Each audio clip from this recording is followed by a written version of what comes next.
So hello and welcome to the Crannog cast. My name is Rich. I'm the community archaeologist here at the Scottish Crannog Centre, and today we have the wonderful Dylan. Dylan, if you want to introduce yourself. Hello. So I'm Dylan. I am the learning officer here at the Crannog. So I deal with all sorts of educational, there's more educational side of things. And I've spoken on the podcast once before about the Ballahoola figure, so you might recognise me from then.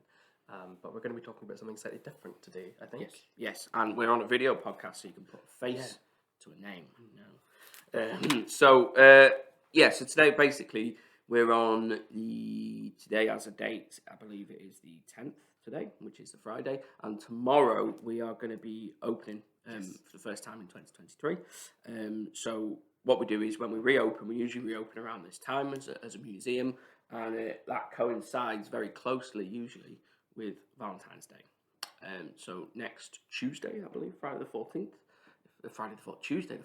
get it right, is Valentine's Day, and we usually have some sort of event built around Valentine's Day, and then what we tend to do is kind of make the activities of that event that we deliver as a museum go through the week. This year, we are still doing the same thing, but we are taking a slightly different connection to it.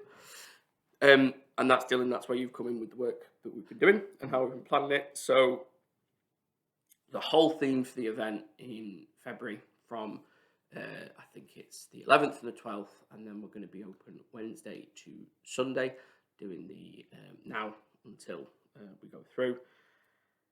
And the theme is connections. Yes. So Dylan, if you want to take us through what the plan for the event is, and then we'll chat a little bit about connections. In the Iron Age. So where we started thinking about it was we've got Valentine's Day coming up, and we're not open on Valentine's Day itself, which is not a problem, but it would be strange to do a Valentine's Day event without having that opening.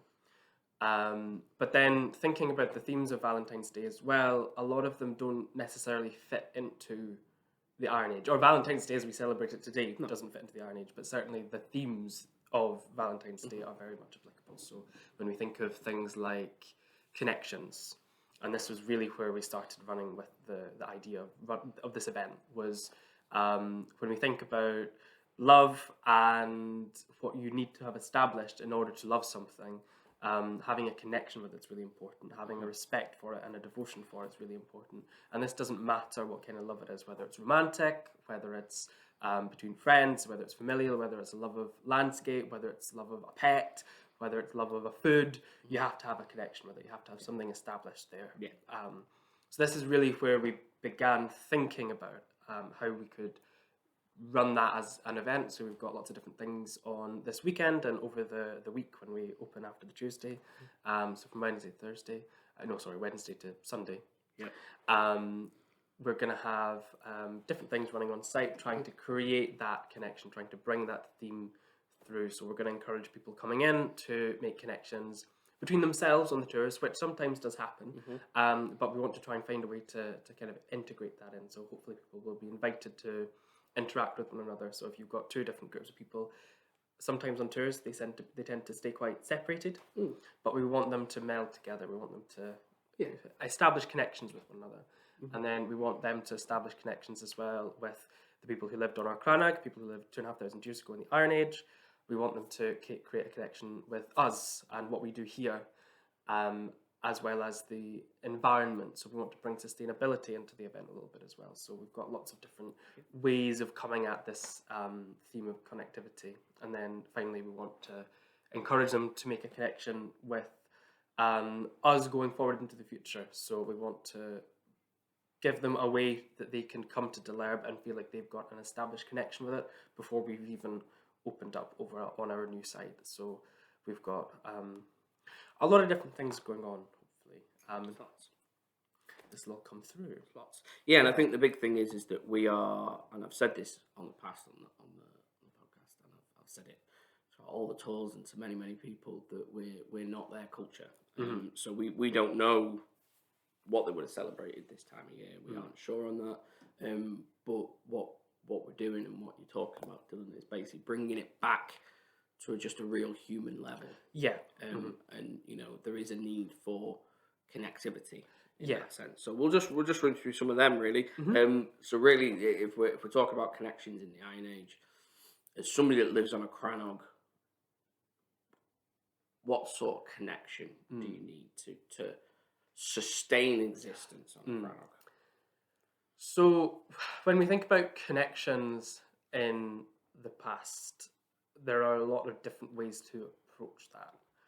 But when we think specifically about people living in a Crannog in terms of their daily life, first and foremost, their connections are with one another.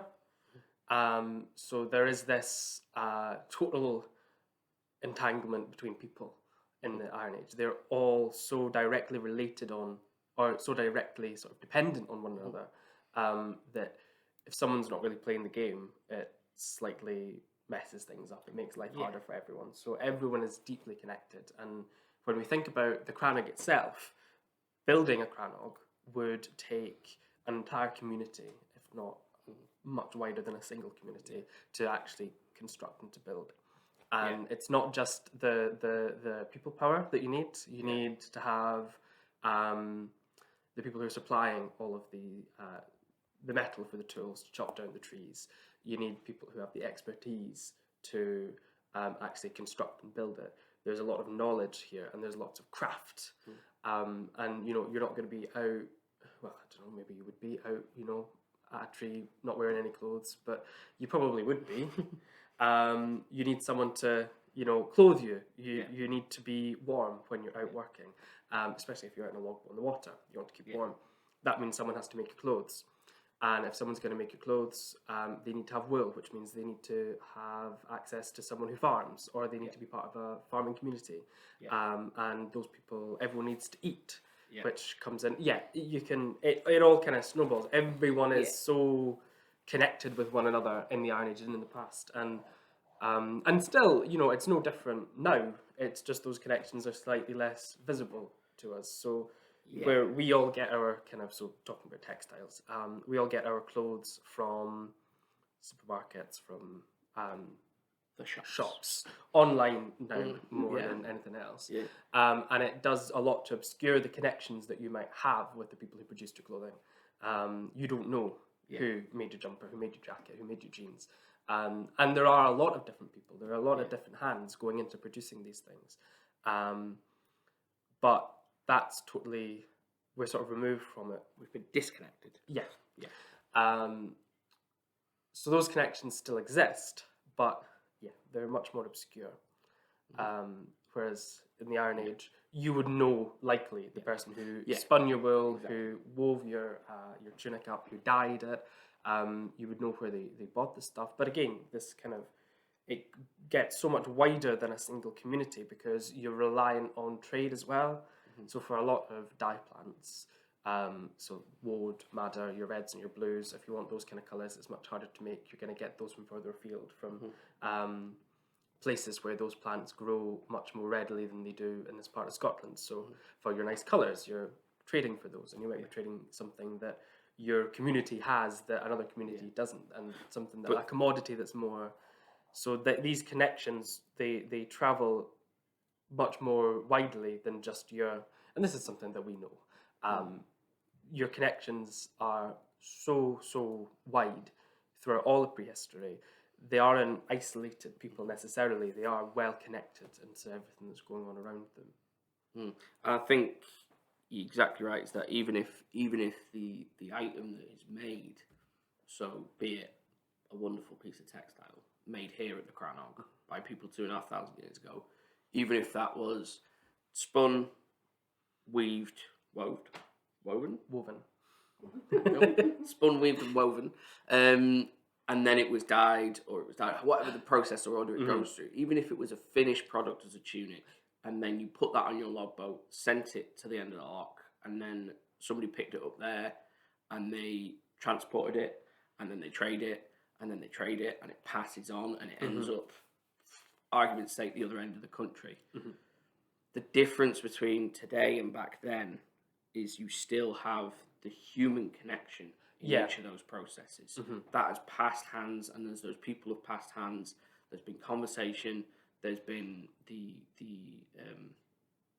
connection. We keep using the word so much, Yeah. but there's been an interface between individuals at every single layer, and actually that means that there has to be more of a human contact between those people. Yeah. And you're exactly right. Is that today with some of these things we remove the human contact. Yeah. And it become even in a shop, it's a case of you pick it up, you stick it on, you have a briefest bit of contact, and then you're on your way. So this idea of connections in the Iron Age, it's not just a different way of life. It's essential to that way of life. Yeah. Because you have to have those people connecting, just to make everything work in that simple way. And I think you mentioned a little bit about connections to the landscape before as well. I think for me that is something that within this Crannog culture that was here, we have 167 different species of plants found on our Crannog. So that is, and I've been through the list, watch the tier list, it's not a tier list, but watch the list, because it does go through just how much can be provided by the landscape that's just up there. And walking away from plants, the iron that's needed, the iron ore is in the landscape, the water itself, all of these are given to these people, and these people are living off their immediate landscape. So this isn't a case of, well, again, we are just removed from what the landscape provides us. But actually back then, that connectivity to the landscape, it must be deep. It has to be deep. Because it's your absolute fabric of everything. And we did an online workshop the other day, and we were talking about woodwork and how the skill of woodwork was just embedded throughout pretty much every single thing we talked about. It was building the Crannog. It was, if you were weaving your textiles, you had to have the loom made. If you were, traveling down the lock, you had to have the log boat made. If you were even wanting to stay warm, you had to, have fire. And it's this actual provision of especially timber and wood for a Crannog dweller of Locktay that lived on a building entirely made of timber, not a single metal nail or screw in it. Then actually there must be, I think it's fair to say, we don't know, we're not any of their culture, but there must be quite a deep connection to that material, because it is an absolute lifeline for everything they do, whether it's heat or shelter or your bowls to everything. Wood is that key material. And when you think about this time of year as well, it's particularly important in terms of wood, because this is when your wood harvest is coming in. All of your coppicing, you're doing that over the winter. So it would have been, if you were quite so dependent on wood as a material and as a source of heat, as a source of fuel, something that's absolutely integral to your way of life, this would have been a really important part of the year, just because it's when all of this material is being brought in from the coppice woods, and probably the entire community, or probably a good chunk of the community, would have been involved in some way in bringing that down and into the community. And at this time of year as well, even going beyond wood, is that we're coming to the end of the winter now. It's starting to get slightly warmer. In the Iron Age, there is no out-of-season food. You only have what is growing in your landscape, what you can preserve or what you can dry and keep.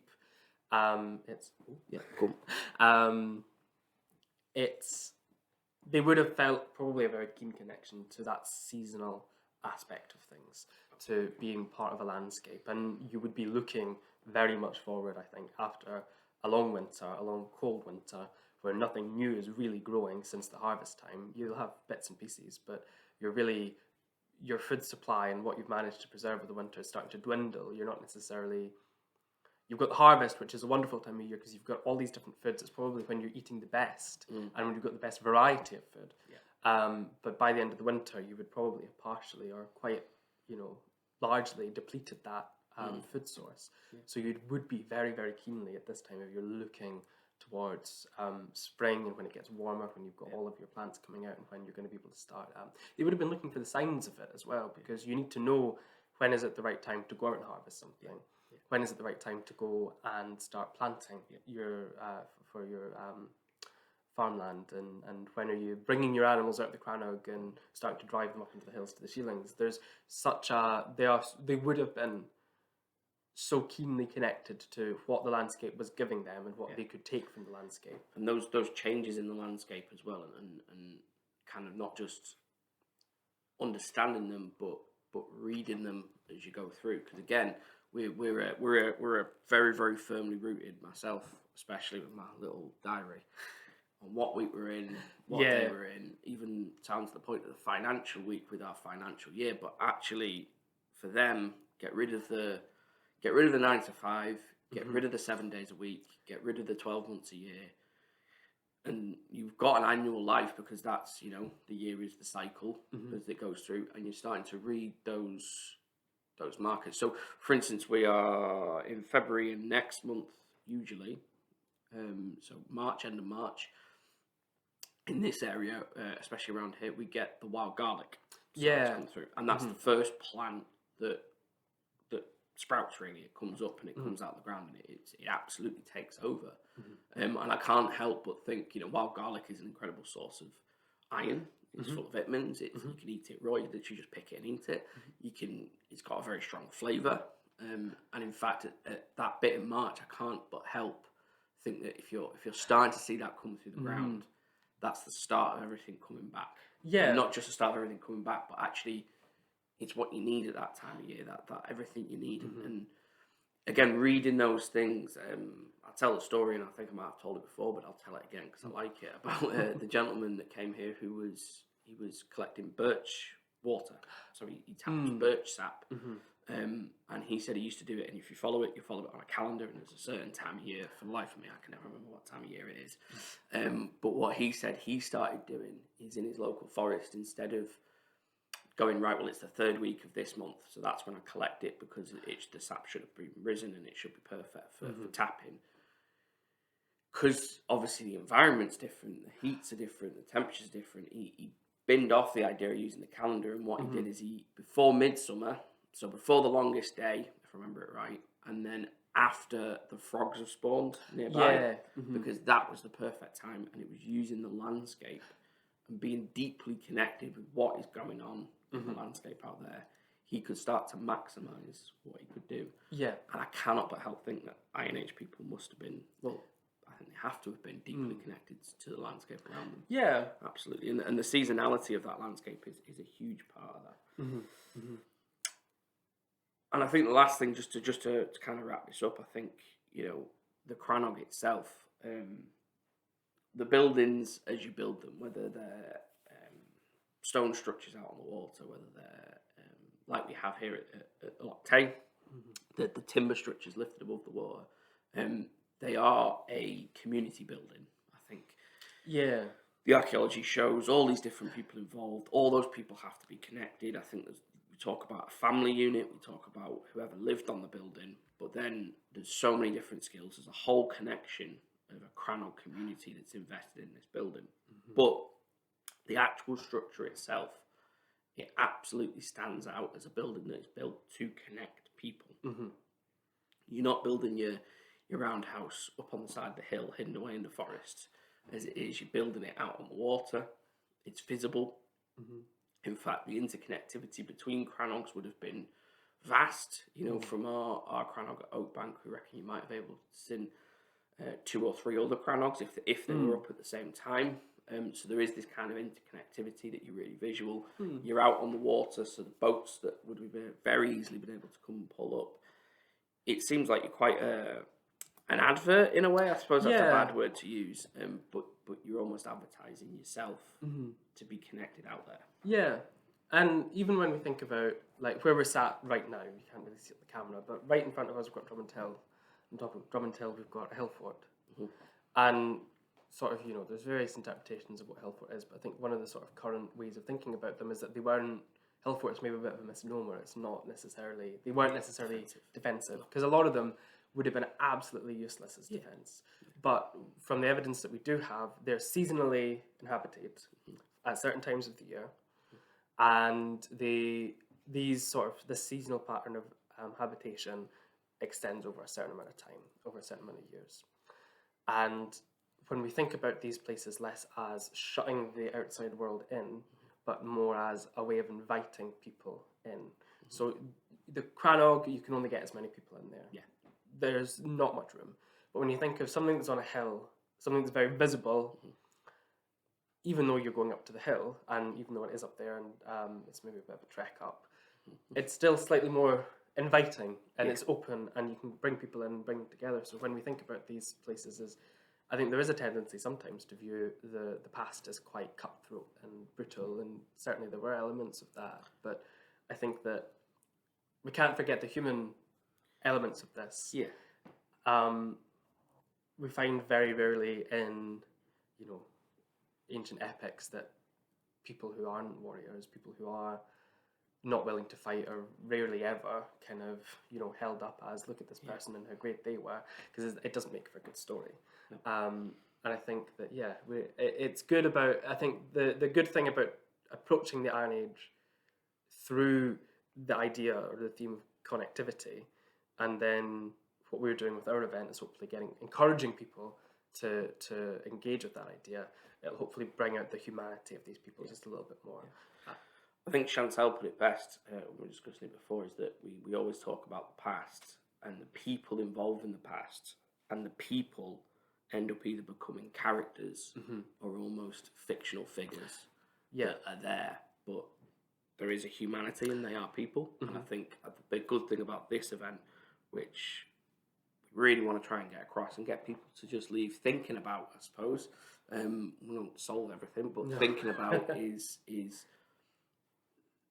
the consistencies between humanities. Doesn't matter where you are, doesn't matter what culture you're in, doesn't matter where you are in the world, there are inevitabilities around what people need and what people do, and there's a humanity around that. And I think connectivity and being able to create communities, people create communities, that's what they do. And I think that'd be a really great thing to be able to talk about next week and get people to come and think about and be part of as it is as well. Yeah.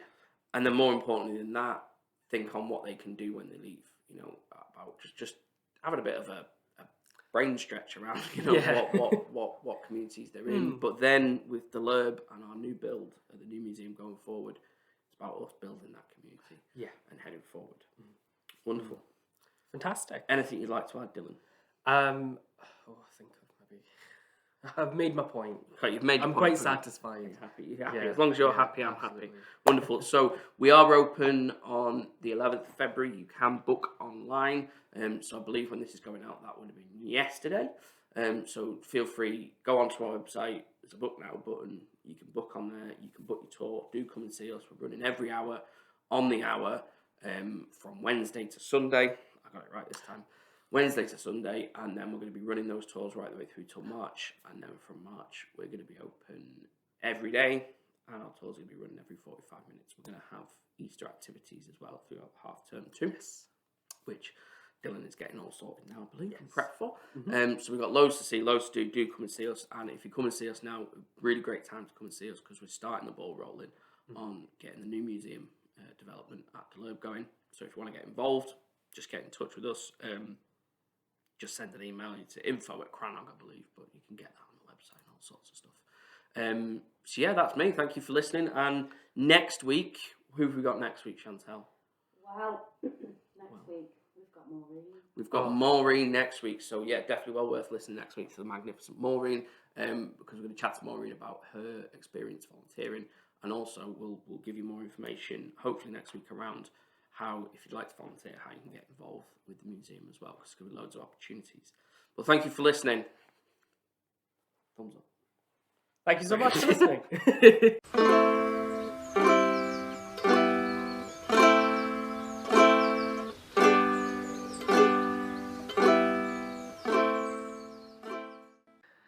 Hi, I'm Cara from One Nature Stories, and I'm here at the Crannog Centre this weekend sharing some stories, and I thought I would tell a Celtic tale today since we're doing The Celts Are Coming. So this is a very old story, but I guess this is my take on a very old story. Once there was a very curious boy who loved to ask questions. We all know kids that do that. Why is the sky blue? Why are the leaves green? Why? Fortunately, he had two wonderful foster mothers, Bomal and Leith, who were warriors and wise women, and they were able to answer almost all of his questions. And they taught him to hunt and to fight, and the ways of the forest, to gather herbs and leaves, to eat from the things that they could find round about and make medicines. They taught him as much as they could, and he grew. Finn grew into a tall, strong young lad.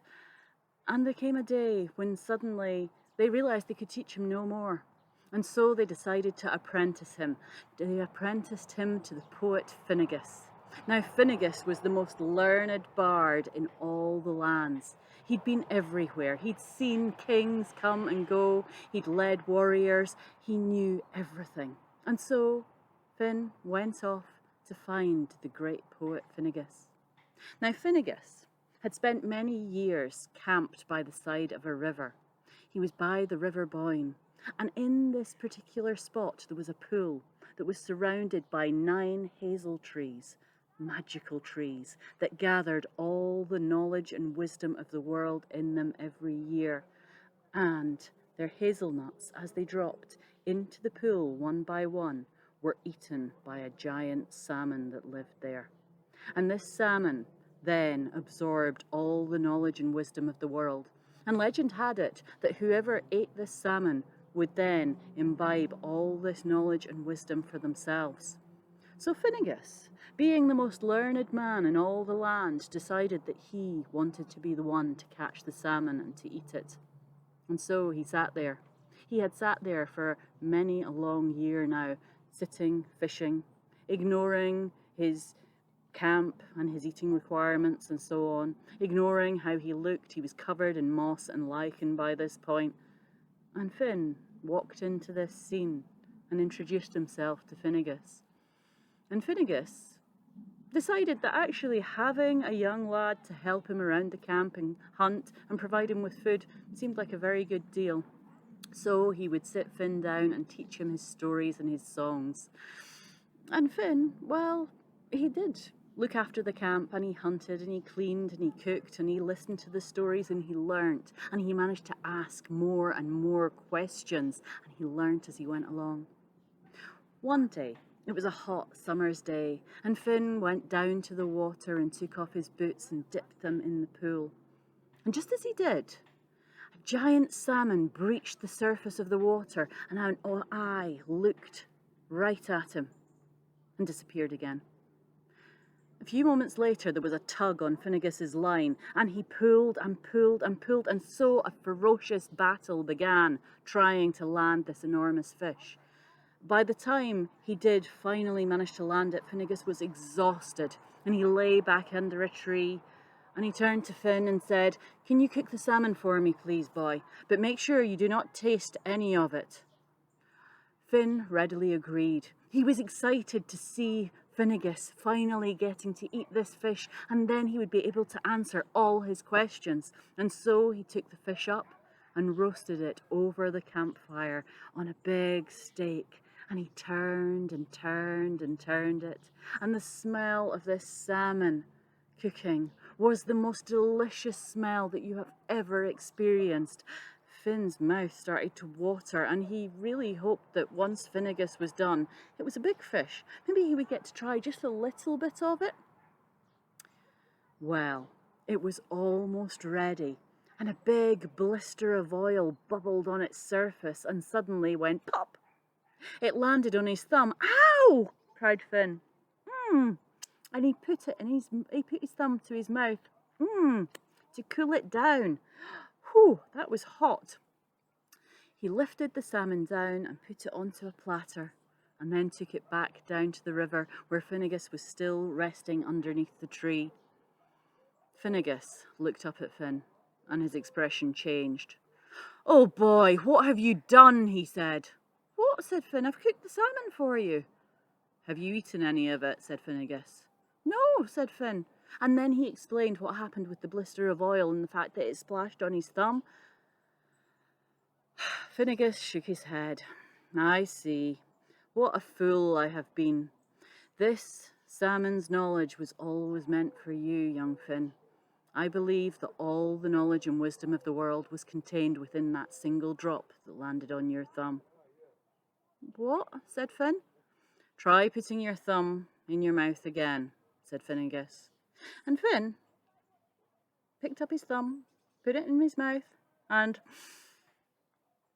suddenly he knew the answer to every question that he could ever have asked. He knew what was happening now everywhere in the entire world. He knew what was going to happen everywhere in the entire world. He knew everything. He took his thumb back out of his mouth again. What? He said. Yes, said Finnegas. Sit down.